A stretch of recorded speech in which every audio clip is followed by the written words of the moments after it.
Hello and welcome to Byju's IAS. Let's get started and look into our daily quiz.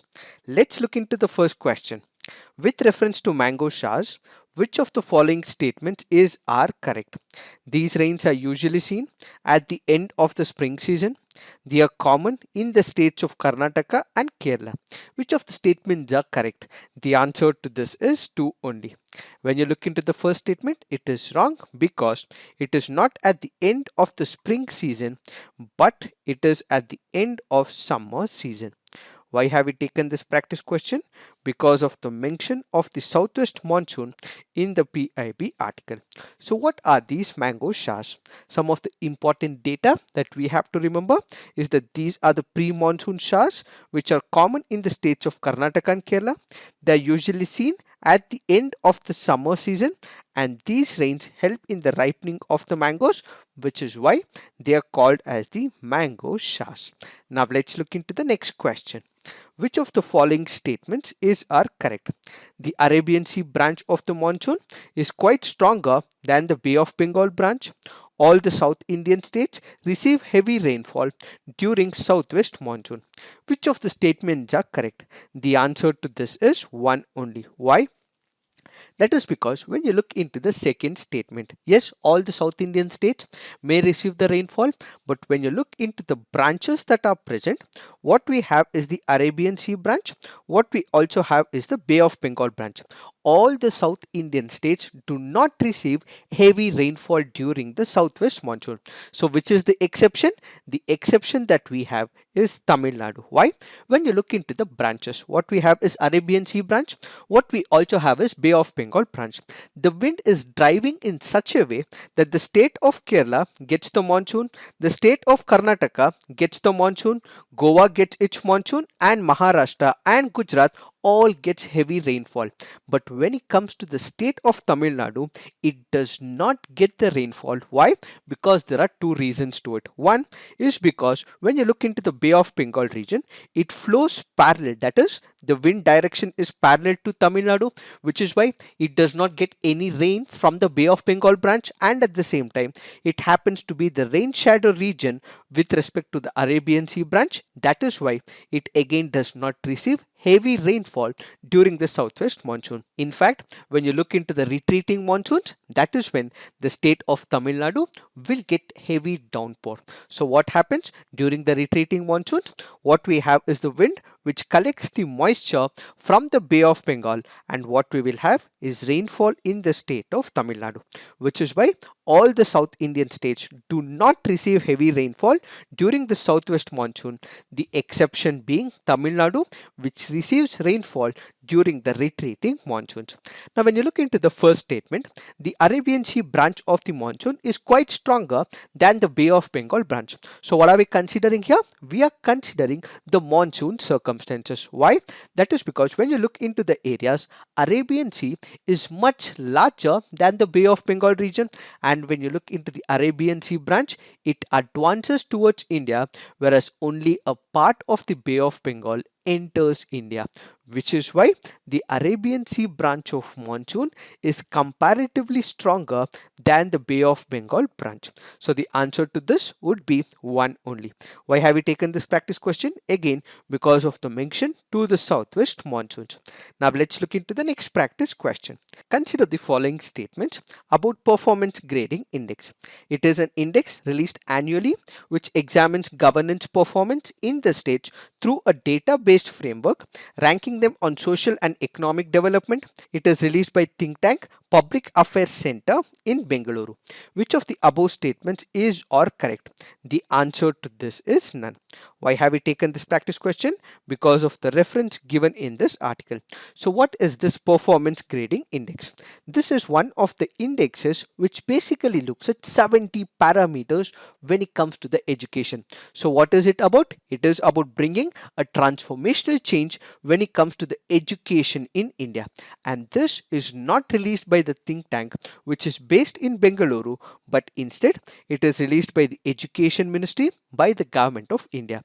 So do remember, this performance grading index is one of the indexes which measures or looks into about 70 parameters to understand how transformational change can be brought about when it comes to the education sector.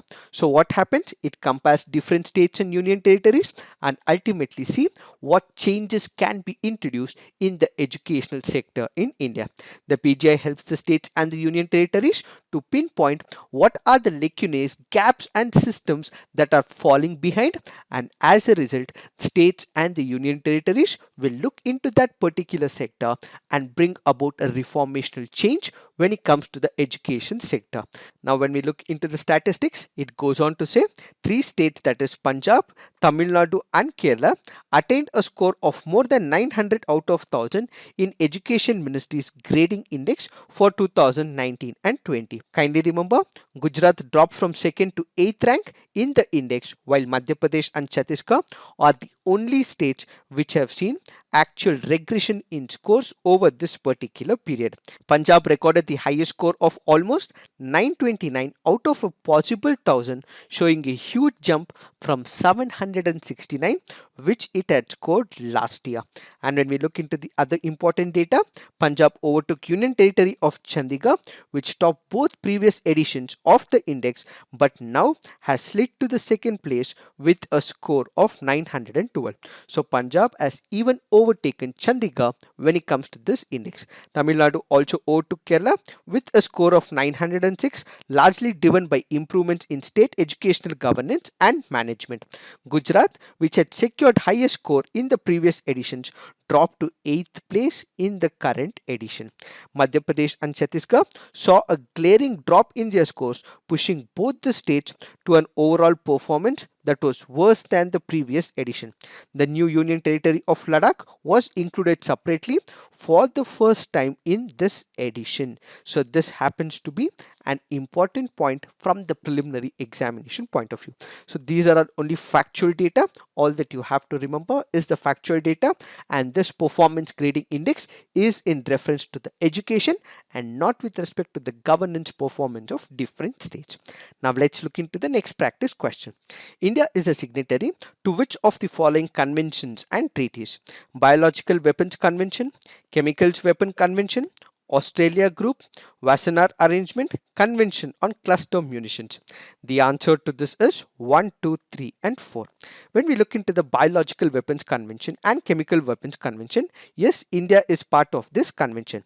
When we look into the Australia Group and the Wassenaar Arrangement, India was added very recently when it comes to the Wassenaar Arrangement. So what is this Australia Group and Wassenaar Arrangement? Basically, we have some of the four major export control regimes. One, it includes Nuclear Suppliers Group. Next, what we have is the Missile Technology Control Regime. Then what we have is the Australia Group, and finally what we have is the Wassenaar Arrangement. When it comes to these export control regimes, India is part of Australia Group and Wassenaar Arrangement because it wants to ensure that all the sensitive technologies does not get transmitted or pushed from one country to another. It can be nuclear technology or it can be arms and ammunitions as well. So preventing the export of these technologies and arms and ammunitions to prevent the destabilizing consequences is the major intention of this export control regimes. Yes, India is part of all these conventions and groups, but it is not part of Convention on Cluster Munitions. In fact, India has also said that it will lead to human right violations, but keeping its security in mind. Convention on Cluster Munitions, India is not part of this convention. So what are the objectives of this particular convention? Any country which has ratified this particular framework, which India has not ratified, will have to ensure that they never under any kind of circumstances will use these cluster munitions, develop, produce, otherwise acquire these cluster munitions, and ultimately assist, encourage or induce anyone to engage in the possible production of these cluster munitions. So India is not part of cluster munitions. Why have we taken this practice question? Because of the reference to the Biological Weapons Convention. Now let's look into the next question. Consider the following statement. The executive power of the Union of India is vested in the Prime Minister. The Prime Minister is the ex officio chairman of the Civil Services Board. Which of the above statements are correct? The answer to this is neither one nor two. Why? That is because the executive power of the Union of India is not vested in the Prime Minister, but instead it is in the President of India. Now, when we look into the second option, the Prime Minister is not the ex officio chairman of Civil Services Board. Instead, it happens to be the Cabinet Secretary. This happens to be a previous year question from the year 2015. Now, let's look into the fact of the day. The fact of the day for today's discussion is Vandan Yojana. What is this Vandan Yojana? This is one of the initiatives taken by the Ministry of Tribal Affairs and Tribal Cooperative Marketing Development Federation of India, which is TriFed. What is the intention of it? Whenever you look into the people who live in the forest area, the tribals, they may be allocated with work. They may also be working in agricultural active regions as well. But sometimes they may not be able to find the work. Sometimes they may not be actively engaged with agriculture as well.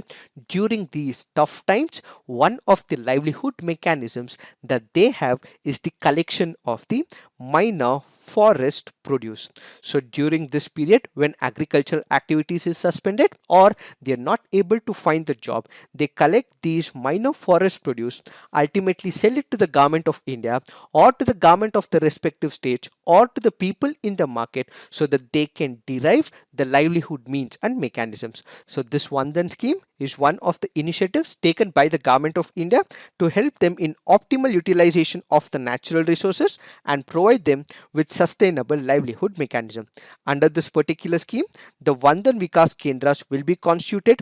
They will be provided skill upgradation and capacity building training, which will help in primary processing and value addition facilities for these minor forest produce.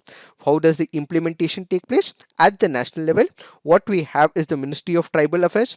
At the central level, the nodal agency is TriFed India. At the state level, we have the state nodal agencies for minor forest produce schemes and district collectors. At the unit level, what we have is the self-help groups, which consist of approximately 30 members to form a Vandan Vikas Samuha.